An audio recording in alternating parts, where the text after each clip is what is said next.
You are listening to the Wealth Formula Podcast with Buck Joffrey.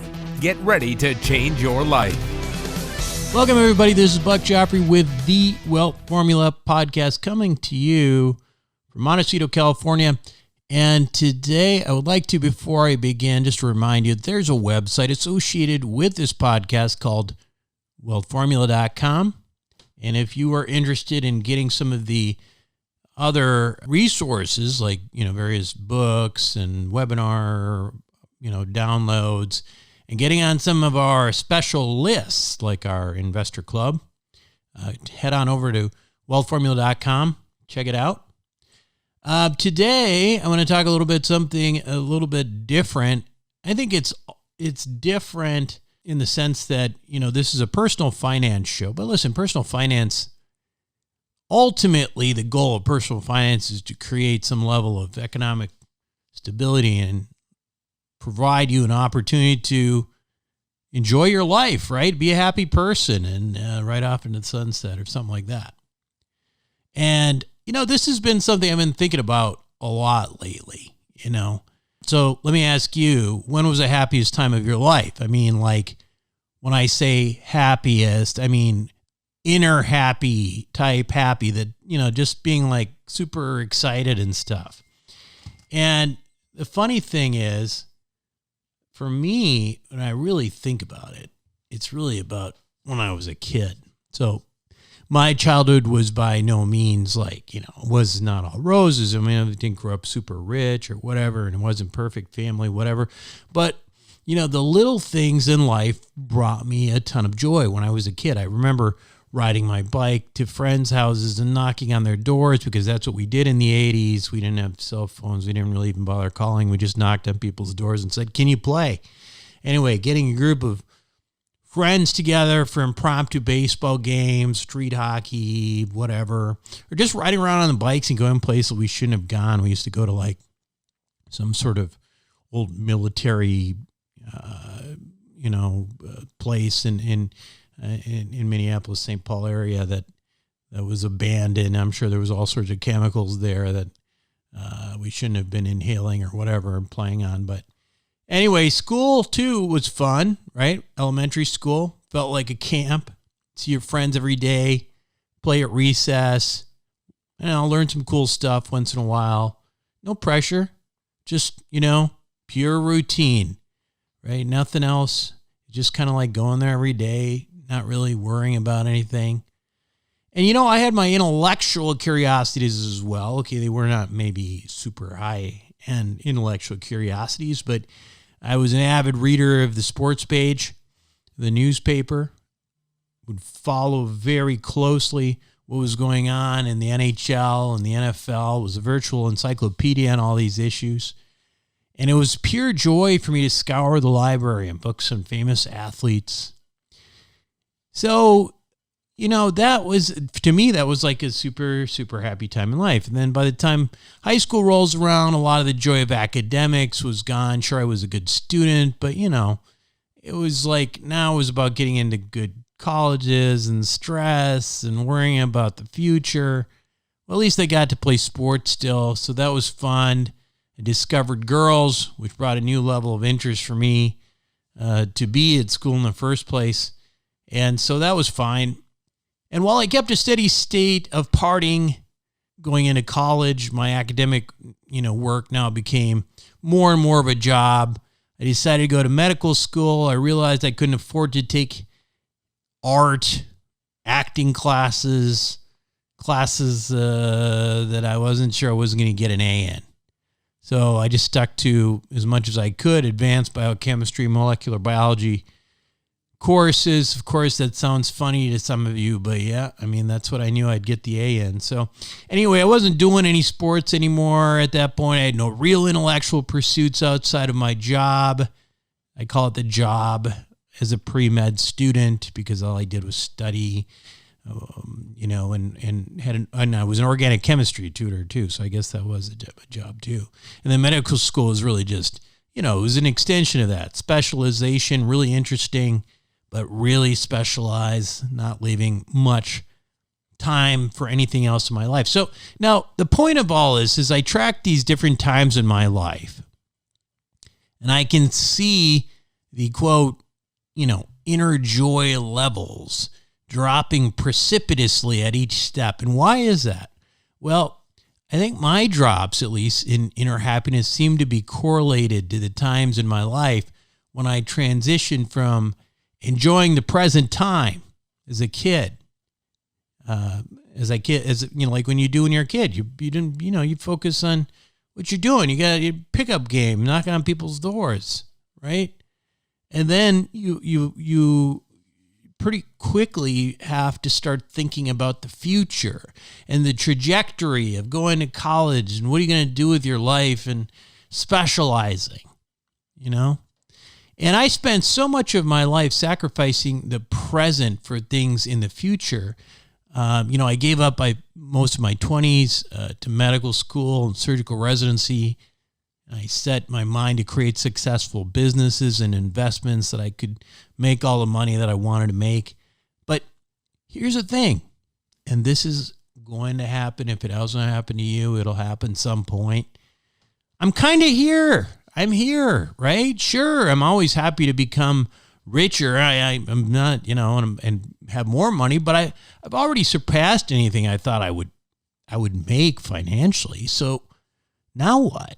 Right? Of course, I continue to keep doing what brought me here, but there's other things in life that are important. So what I did, and as I was starting to think back, is okay. Well, what are those things that got me, really happy as a kid? Maybe I should start seeing if I can reverse engineer myself back into having a little bit of that childhood mindset. So here are some of the major things that made me happy as a kid. I mean, obviously, it's a little redundant. Playing sports.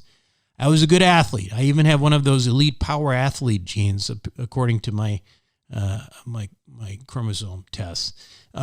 2, being part of a community, right? So I didn't realize how hard it was to make close friends once you leave a school situation. That's probably one of the things that they got to warn you about more when you leave school.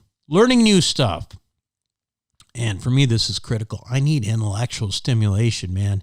If I'm not learning, I feel like I am dying. And, I sit here and I am, I'm buried myself in, a lot of the macroeconomics, personal finance stuff. But there's a lot of other stuff out there to learn about. The next one is focusing on gratification today. Okay, now this is kind of funny because it's like the opposite of what everybody tells you, delayed gratification is good and all that. We spend so much of our time planning for the future, I do, and I have, that we forget to have as much fun as we can today. So yes, spend some of that money because you can't take it with you. Try to have some fun. So here's my plan. All right, here's my plan. And this is brand new, so I'll tell you how. I'll let you know how it's going later, right? Because I don't know yet. But I'm to get active in local sports leagues here. I'm gonna start volunteering in the community a little bit. Try to get a little bit more community thing going.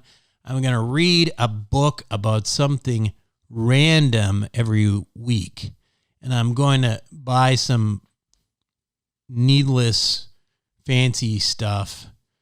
And not feel guilty about it, because you know what? I'm not even kidding. I'll tell you, it's like you gotta enjoy some of this stuff that you work for. Anyway, all this stuff I'm talking about has been on my mind for a while. Then I heard about the work of Keil. Frank is a researcher at Yale who's been studying the concept of wonder in childhood, and he'll talk a lot more in detail on what that means. But I was intrigued by how these ideas could really be applied to this journey that I'm talking about now. Anyway, Dr. Keil's research on children and wonder is really fascinating stuff. He's got a great book out there that he's going to talk about, and it might provide you some of the ideas, some ideas for yourself on how to bring back some of that youthful vigor into your own spirit. So if you're looking for something like that, you're definitely going to listen to this discussion with Dr. Keil that we'll have right after these messages.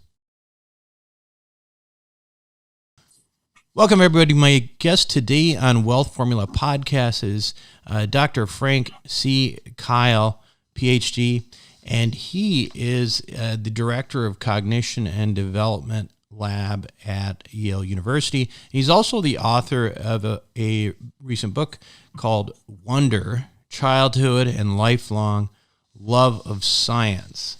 And it's, well, first of all, welcome to the show, Frank. Thanks very much. I'm eager to hear what you have to say. Yes. Yeah. So, the reason I thought this was a relevant show is, as we talked a little bit offline, I think, we talk a lot about wealth and personal finance, but a lot of it ends up being like, how do you balance that? And how do you, you mentioned you had a physician, some hardworking professionals, and how do you balance that? And, how do you look back at your life and try to enjoy it a little bit, right? And that's why your topics seem very interesting to me. Why do you study what you do?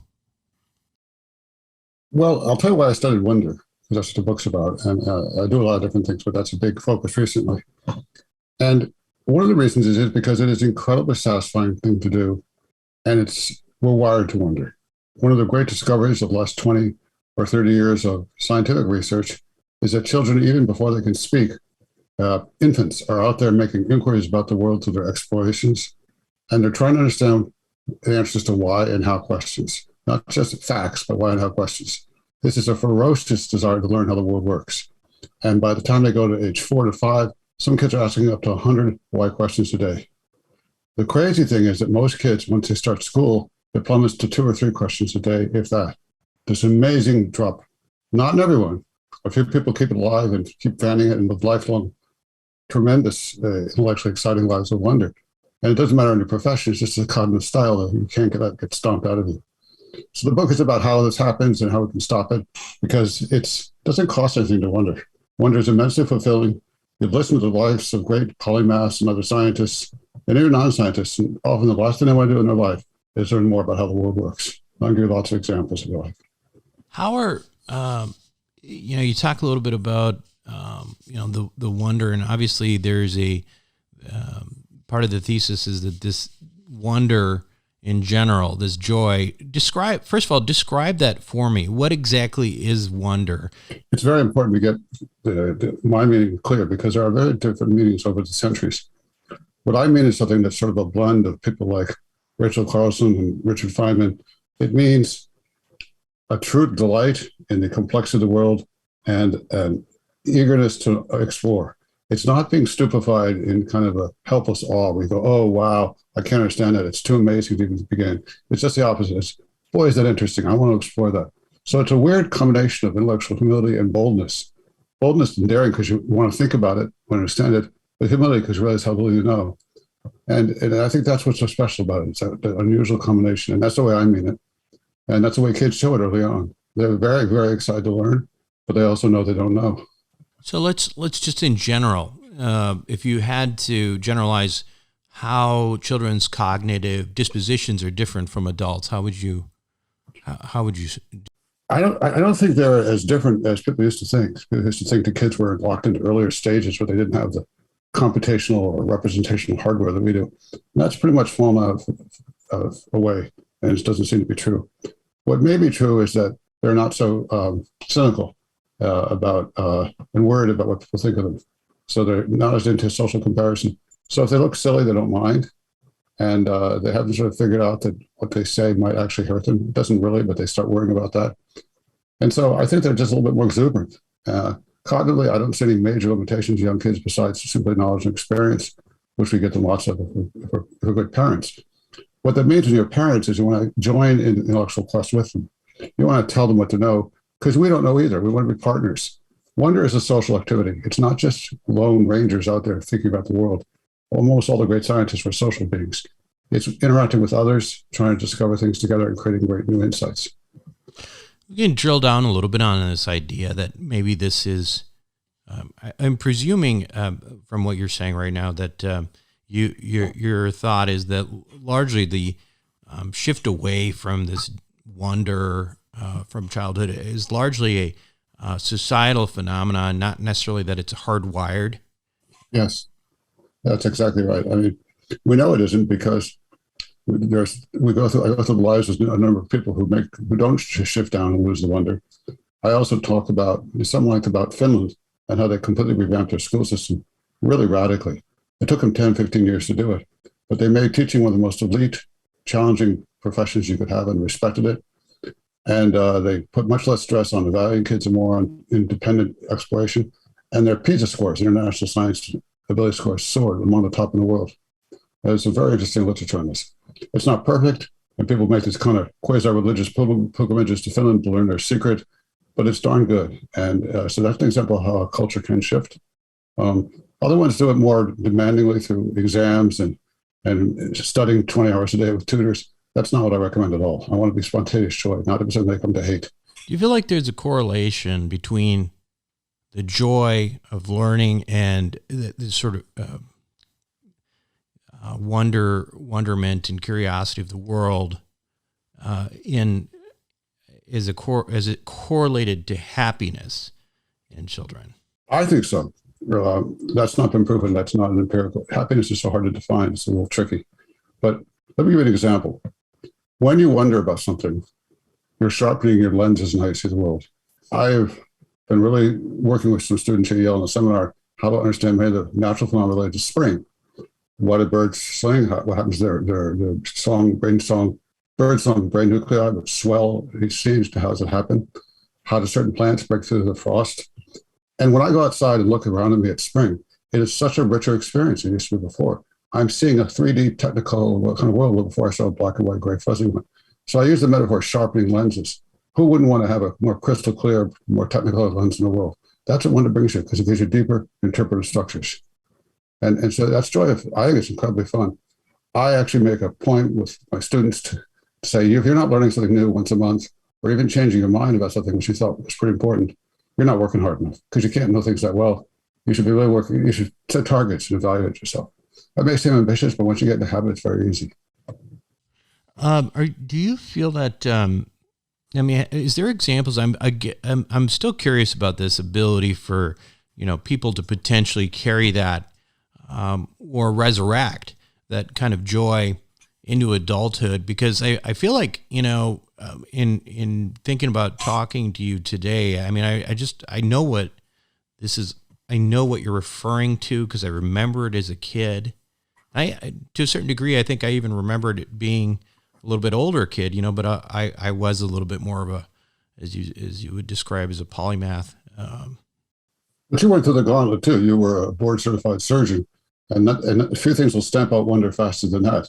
So 6 or 7 years of fellowships and residencies, doing 70-hour weeks. So you're pretty resilient to come out of that. And what I think you need to do is ask, why am I doing this? There's a lot of work on motivation. Did I come into this just to get a title or to earn a lot of money? No, I did it because I wanted to have a lifestyle where I could explore and learn and grow. We don't, that you can't take it with you. Wealth only isn't a tool to enable you to do those things. In its own right, it's nothing. And so wonder is, I think, one of the most satisfying things we can do. And it's not hard to grow it. If you have children or you know children, don't ask them fact questions, ask them why and how questions, and confess them your own ignorance. Ask open-ended questions. Don't say questions that have yes and no answers. Have ones that ask them to elaborate. And do it as a team. So I remember as a kid, a friend whose parents every dinner would pose these really fun sort of brain teasers that no one knew the answer to. Not us, not them, anybody. We'd puzzle over them. My parents did sort of the same thing, but they were a bit more evaluative. This one was much more open-ended. And I love that. So there are activities you can do with kids. You can talk to them a certain way. You can find science teachers who are inspirational rather than evaluational. I had a science teacher as a child who just blew me away. He taught everything in the history of science.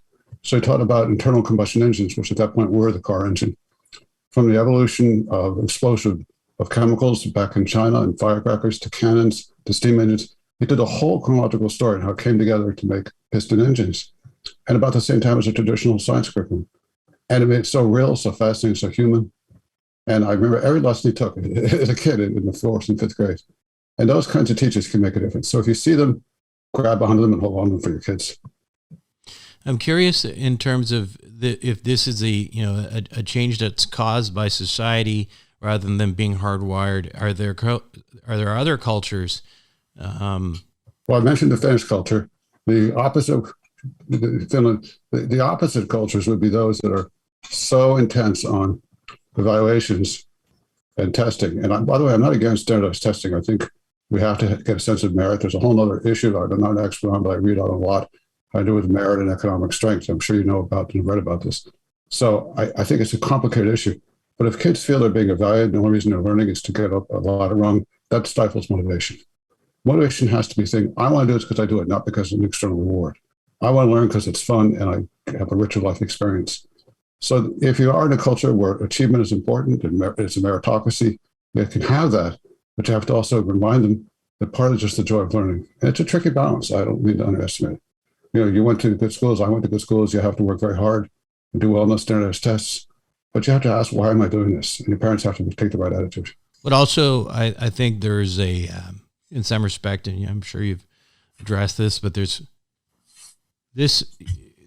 almost a little bit of a negative feedback loop sometimes when you start associating those years in your life where all you did was study, stuff like that, and becomes sort of, rather than something of wonder, becomes something of a job.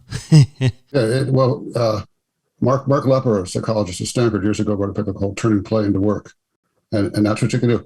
Any kind of external reinforcement, whether it be money or praise or gold stars, is really a dangerous thing to do. You have to, because people say, why am I doing this? Oh, for that reward, not because I like it. They're paying me to do this. It must be really wretched that I do this. So it's okay, you can get around that, but you have to take the mindset, I would do this anyway. Isn't it great that I also get paid? And you have to kind of rethink why you're doing it and think about, do I really love to do this? And keep reminding yourself of that. That's a very important way of thinking about it. And parents can help, or people around you can help. Be models. How has technology impacted wonder? I mean, obviously, when you're talking about children who may not even be of reading age or whatever, that maybe but it's a big question. I think it's a huge issue. I have a section of the book on this where I talk about the kids of today, the teenagers, may be losing all sense of the mechanisms undergird our reality. For example, I had a 1963 Triumph Spitfire, which was a beautiful, wonderful car, but always broke down. But I knew every piece of that car because you could buy a thin manual, like a thin phone book, and see every single part. It had no transistors because the radio was broken. Now, a Mazda Miata, which is about the same size today, has several billion transistors. Everything's encased in these blocks of silicon. You can't see a thing. I have a class of seniors I taught this spring, Yale seniors. I think the best anybody could do in that class in terms of mechanics was change a tire. Most of them couldn't. Change a tire in a car. In my high school generation, they could take about everything. So the world is becoming a mechanism desert in terms of easy inspection, whether it's toasters, which are now all solid state, or light bulbs, or anything that used to be easily transparent to how it worked, is all disappearing. And that's one of the great engines of wonder, having a working vocabulary of basic mechanisms. If you don't know some idea of the basic machines that even the Greeks knew about and how they make the world plunk along, you just skating the surface, you're in deep trouble. Kids think they can code, and that's what they're doing instead, but they can't code, most of them. You talk to people in Silicon Valley, and these kids usually come out knowing sort of how to use operating systems, but not the basic coding. So I think we're losing the battle if we're not careful. We're getting basically kids who can't do very well. They say, oh, I'll just Google it, but they don't know how to Google. They don't know where to look. They don't know how to evaluate fake news from real news. I think it is actually a very important topic, and we cannot abandon this and assume we can just look things up. Google is empty if you don't know what you're looking for.